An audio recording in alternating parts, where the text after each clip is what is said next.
नमस्कार दोस्तों, कैसे हैं आप सब। देखिए, आज हम राजस्थान की सभ्यताओं के जो महत्वपूर्ण प्रश्न हैं उन्हें इस वीडियो के माध्यम से पढ़ेंगे और जो पिछले एग्जामों में पूछे गए हैं उन सभी प्रश्नों को पढ़ेंगे और उनकी साथ में व्याख्या भी करेंगे। तो चलते हैं प्रश्न की ओर।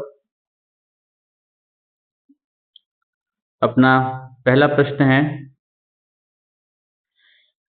जोधपुरा सभ्यता किस नदी के तट पर स्थित है। जोधपुरा सभ्यता किस नदी के तट पर स्थित है। साबी नदी, कोठारी नदी, बेड़च नदी या लूणी नदी। क्या होगा इसका उत्तर? इसका उत्तर आपका होगा साबी नदी। तो जोधपुरा सभ्यता किस नदी के तट पर स्थित है? साबी नदी के तट पर स्थित है।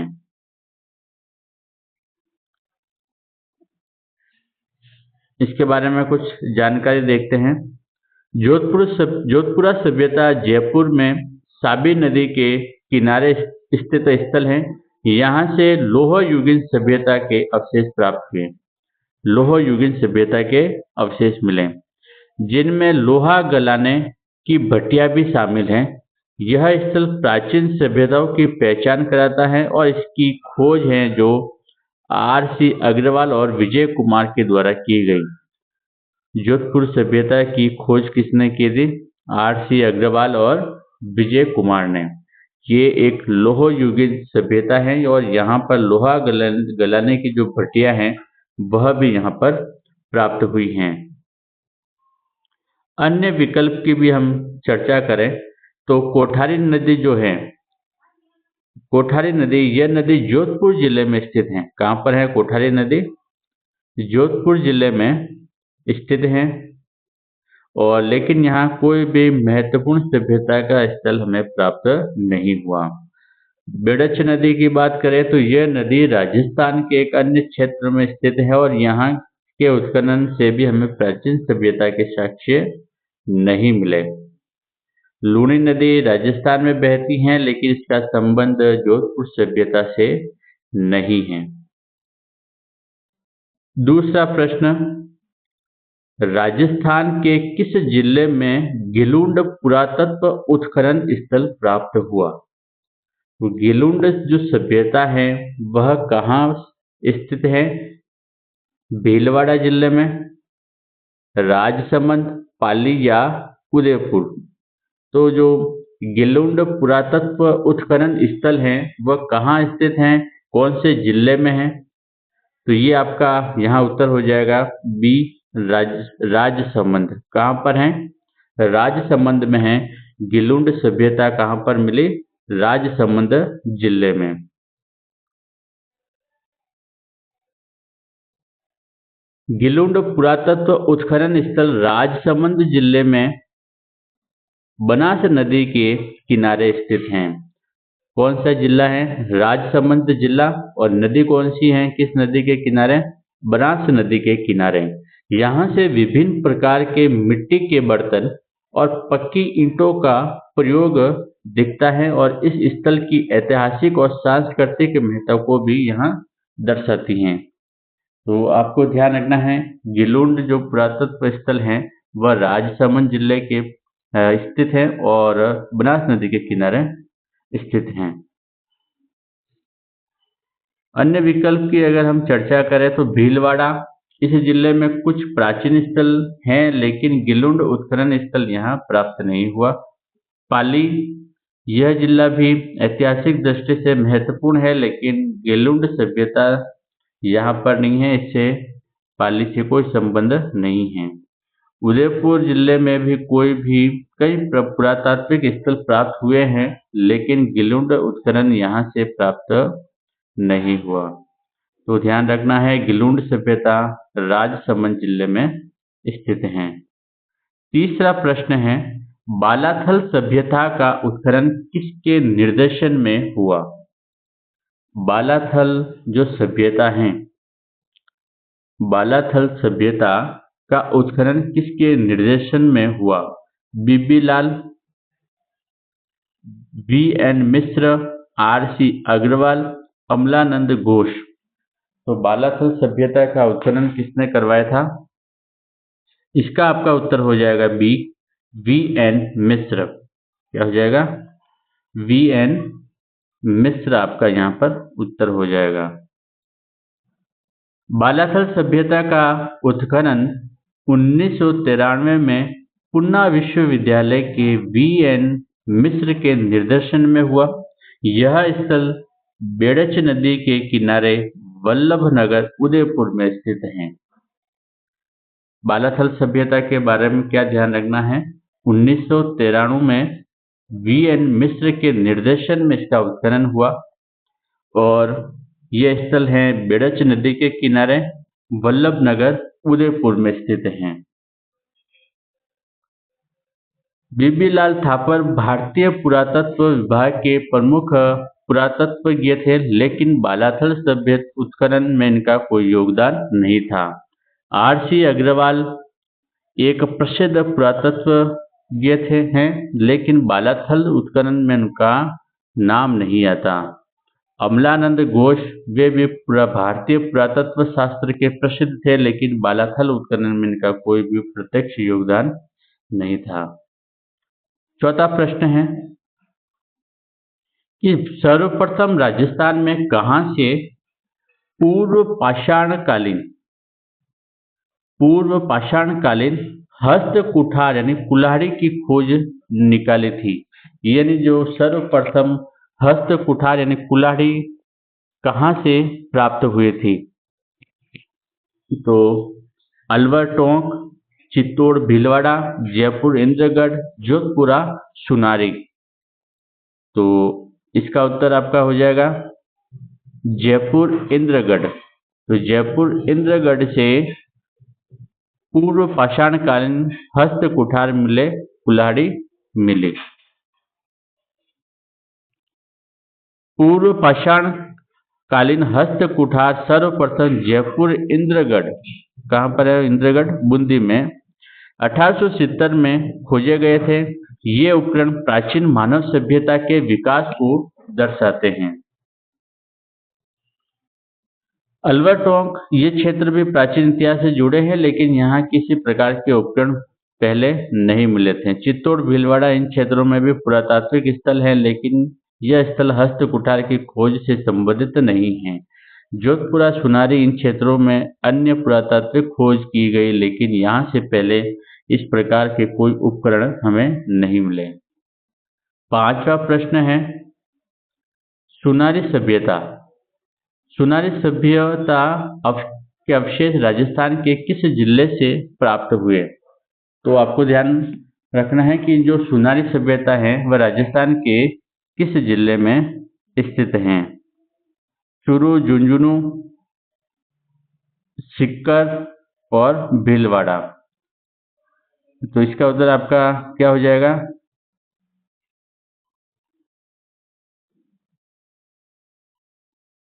झुंझुनू। क्या उत्तर हो जाएगा आपका?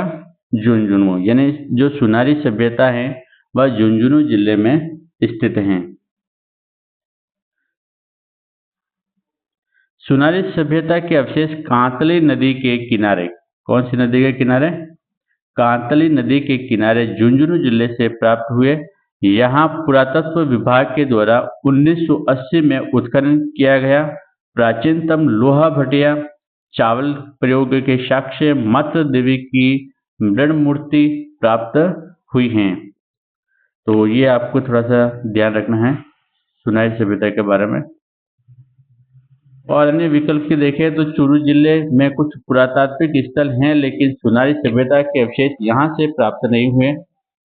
सीकर में भी कुछ पुरातात्विक साक्ष्य मिले, लेकिन सुनारी सभ्यता से संबंधित अवशेष नहीं मिले। भीलवाड़ा में भी प्राचीन सभ्यता के अवशेष मिले, लेकिन सुनारी सभ्यता का संबंध यहाँ से नहीं है।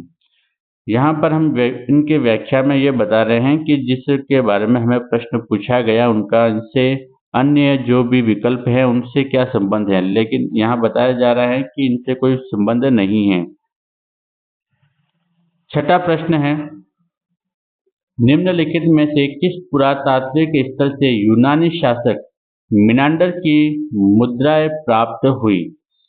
यानी जो यूनानी शासक मिनांडर है उसकी जो मुद्राएं है वह कहाँ से प्राप्त हुई? बालाथल, गणेश्वर, बेराट, आहड़। इसका उत्तर सभी को आना चाहिए। इसका उत्तर आपका हो जाएगा बेराट। बेराट से यूनानी शासक मिनांडर की भी मुद्राएं प्राप्त हुई थी। बेराट से 36 मुद्राएं प्राप्त हुई, जिसमें से 8 पंचमार्क मुद्राएं थी, 28 इंडो ग्रीक मुद्राएं थी, जिनमें से 16 यूनानी शासक मिनांडर की थी। यह बेराट से मिली और ये एक महत्वपूर्ण खोज है जो इस क्षेत्र में के प्राचीन सांस्कृतिक और व्यापारिक संबंधों को दर्शाती हैं। बालाथल ये स्थल राजस्थान के उदयपुर जिले में स्थित है, लेकिन यहाँ से मिनांडर की मुद्राएं नहीं मिली। गणेश्वर से ताम्रयुगीन उपकरण मिले, लेकिन मिनांडर की मुद्राएं नहीं मिली। आहड़ से प्राचीन सभ्यता के अवशेष मिले, लेकिन यहाँ से भी मिनांडर की मुद्राएं प्राप्त नहीं हुई। 7वां प्रश्न है, अनाज रखने के बड़े मृद भांड गोरे कोठे राजस्थान के किस प्राचीन स्थल से प्राप्त हुए? तिलवाड़ा, बुढ़ा पुष्कर, आहड़, पीलीबंगा। ये कई बार प्रश्न पूछा गया है। गोरे कोठे जो अनाज रखने के होते थे, यह आपका यहाँ उत्तर हो जाएगा सी, आहड़। कहाँ से मिला? आहड़ से मिले। तो आहड़ से अनाज रखने के बड़े जो मृद भांड हैं, जो घड़े कहे जाते हैं, घड़े के समान होते हैं, गोरे और कोठे जो प्राप्त हुए हैं, यह आहड़ से प्राप्त हुए। ये पात्र अन्न संग्रह के लिए उपयोग किए जाते थे और पुरातत्व विभाग के संग्रहालय में रखे गए हैं। यह स्थल राजस्थान की प्राचीन सभ्यताओं के एक महत्वपूर्ण प्रमाण के रूप में जाने जाते हैं। तो ये आप नाम याद रखना है और कहाँ प्राप्त हुए? आहड़ से प्राप्त हुए।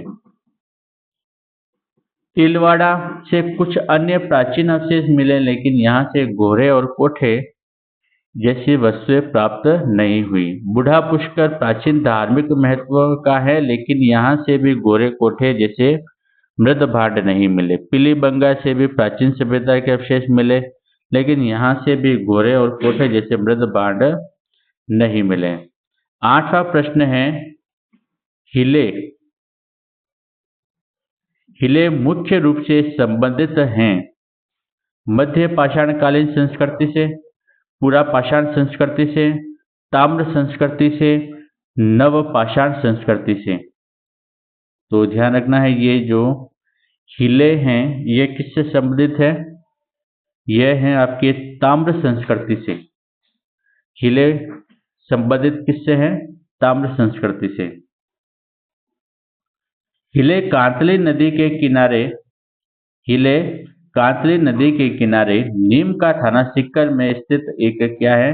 स्थल है जो ताम्र युगीन ताम्र सभ्यताओं का केंद्र है। यहाँ से तांबे के उपकरण मिले और 99% तांबा पाया जाता था यहाँ पर। यह स्थल ताम्र संस्कृति से क्या है? संबंधित हैं। यहाँ पर जो तांबे के जो है साक्ष्य ज्यादा मिले हैं और ये कांतली नदी नीम का थाना सीकर में स्थित है। मध्य पाषाण संस्कृति, हिले स्थल का संबंध मध्य पाषाण संस्कृति से नहीं है क्योंकि यह स्थल ताम्र युगीन है। और पूरा पाषाण काल जो संस्कृति है, यह संस्कृति प्राचीन है, लेकिन हिले स्थल यहाँ से संबंधित नहीं है। और नव पाषाण संस्कृति का भी संबंध इस स्थल से नहीं है क्योंकि यह स्थल क्या है? ताम्र युगीन स्थल है। 9वां प्रश्न है, निम्नलिखित में से कौन सा कथन कालीबंगा सभ्यता के विषय में सही नहीं है? यानी कौन सा जो इसमें कथन है वह कालीबंगा सभ्यता के बारे में सही नहीं है? कालीबंगा से ऊंट की हड्डियों के साक्ष्य मिले हैं। दूसरा लिखा है कि कालीबंगा की खोज एक इटालवी इंडोलॉजिस्ट लुइगी पियो टेसिटोरी ने की थी। कालीबंगा से प्रथम अंकित किए हुए भूकंप के साक्ष्य मिले हैं। और पाक हड़प्पा अग्नि वेदियों के साक्ष्य मिले हैं। तो इसका देखो, ये जो कथन है कालीबंगा से ऊंट के हड्डियों के साक्ष्य मिले, ये सही हैं।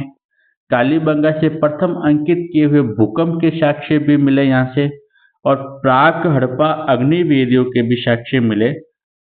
ये भी आपका यहाँ गलत हो जाएगा, क्योंकि कालीबंगा की खोज एक इतावली इंडोलॉजिस्ट जो लुइग पियो टेसिटोरी है उसने नहीं की थी, अबलानंद घोष के द्वारा की गई थी। तो आपका उत्तर यहाँ पर भी हो जाएगा, और ये कथन ये गलत कथन है। कालीबंगा की खोज एक इतालवी इंडोलॉजिस्ट लुइगी पियो टेसिटोरी ने नहीं की, बल्कि भारतीय पुरातत्व ये श्री राम ने की थी। अच्छा, वो उत्खनन अमलानंद घोष ने किए थे, लेकिन ये खोज की बात कर रहे हैं। खोज किसने की थी? श्री राम वर्मा ने की थी। लेकिन फिर आगे क्या है? कालीबंगा से ऊंट की हड्डियां, भूकंप के साक्ष्य और प्राक हड़प्पा अग्नि वेदियों के साक्ष्य हमें प्राप्त हुए हैं। ये ध्यान रखना अपना, श्री राम वर्मा।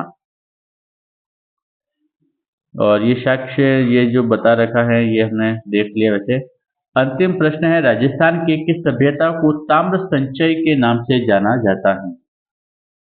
ताम्र संचय सभ्यता के नाम से किस सभ्यता को जाना जाता है? गणेश्वर, बागुर, आहड़ या गिलुंड? इसका उत्तर आपका हो जाएगा गणेश्वर सभ्यता। गणेश्वर सभ्यता को ताम्र संचय सभ्यता कहा जाता है। तो गणेश्वर सभ्यता को ताम्र संचय के नाम से भी जाना जाता है। ये ताम्र युगीन सभ्यता है, और यहाँ तांबे के उपकरण व अन्य सामग्री भी प्राप्त हुई हैं। गणेश्वर सभ्यता से ताम्र युग के विकास में महत्वपूर्ण भूमिका निभाई है। बागोर सभ्यता ताम्र युग से संबंधित है, लेकिन इसे ताम्र संचय सभ्यता नहीं कहा जाता।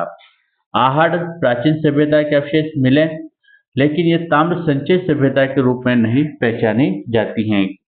गिलुंड भी ताम्र युग की सभ्यता से संबंधित हैं, लेकिन ताम्र संचय के रूप से यह प्रसिद्ध ये नहीं है।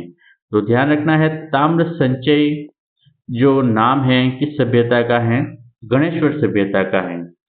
ये हमने महत्वपूर्ण जो 10 प्रश्न पढ़े हैं, इनको आप 1-2 बार जरूर रिपीट करें। बहुत ही महत्वपूर्ण प्रश्न है, व्याख्या के साथ हमने पढ़ा। अगले वीडियो में मैं 10 प्रश्न और लेके आऊँगा, फिर इसके बाद में हम दूसरा टॉपिक पढ़ेंगे। तो आज के लिए बस इतना ही। जय हिंद, जय भारत।